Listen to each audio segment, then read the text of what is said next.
আসসালামু আলাইকুম, হিন্দুদেরকে নমস্কার। আমরা ফুলবাড়িবাসী গর্বিত যে আমাদের এসপি মহোদয় ফুলবাড়িতে ট্রাফিক নিযুক্ত করল, এবং আমি বিশ্বাস করি যে আমাদের রাস্তার জন্য যেসব কাজকর্মগুলো হয় এই ট্রাফিক নিযুক্ত হলে পরে এটা ফুলবাড়িবাসীর জন্য সবথেকে ভালো কিছু হবে।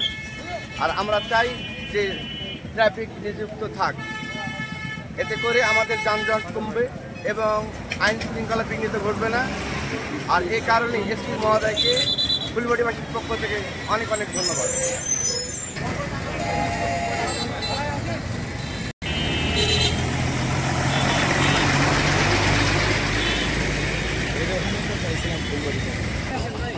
ফুলবাড়িবাসীর দীর্ঘদিনের দাবি ছিল এখানে ট্রাফিক ব্যবস্থা উন্নয়ন করার জন্য। তো আমরা মাননীয় এসপি মহোদয়ের নির্দেশে আমরা একটি ফুলবাড়িতে এসেছি। আমরা চাচ্ছি কীভাবে যানজট নিরসন করা যায়।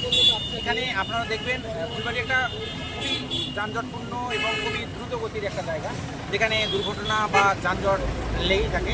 সেই ক্ষেত্রে আমরা বলতে গেলে বাস বা অন্য কিছু পার্কিং কিন্তু খুবই কম, এই এলাকাটায় খুবই কম। এই কারণে বাসগুলো এলোপাথারি রাস্তায় রাখে, এই কারণে যানজটটা সৃষ্টি হয়। তো আমরা যাতে জনগণের উপকার করতে পারি, জনগণ যাতে অযাচিত কোনো দুর্ঘটনার শিকার না হয়, এই জন্য আমরা যানজট নিরসনে কাজ করছি। আশা করি আমরা ভালো কিছু এফোর্ট দিতে পারব। ধন্যবাদ আপনাদের সবাইকে। ধন্যবাদ। এটা কত দিনাজপুর জেলার সুযোগ্য পুলিশ সুপার মহোদয় জনাব মোহাম্মদ মারুফ হোসেন স্যার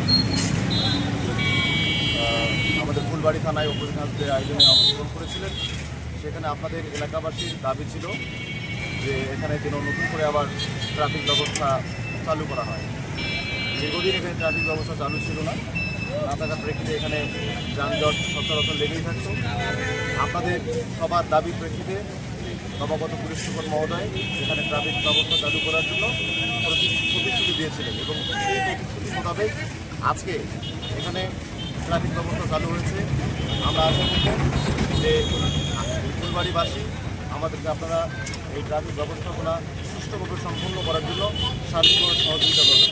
পাশাপাশি যত্রতত্র যেন গাড়ি পার্কিং করা না হয় এবং উল্টো পথে যেন গাড়ি চালানো না হয়, গাড়ি যেন না চালায়, সে ব্যাপারে ফুলবাড়িবাসী আপনারা আমাদের এই ট্রাফিক পুলিশকে সার্বিকভাবে সহযোগিতা করবেন।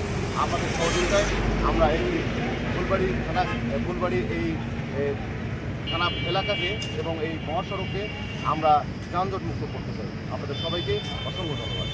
আমরা একটু বলতে চাই, এটা পর্যায়ক্রমে আমাদের যেখানে যানজট হবে সেই জায়গাতে আমাদের এই টিমটাই ভ্রাম্যমাণ হিসেবে কাজ করবে, চালু থাকবে।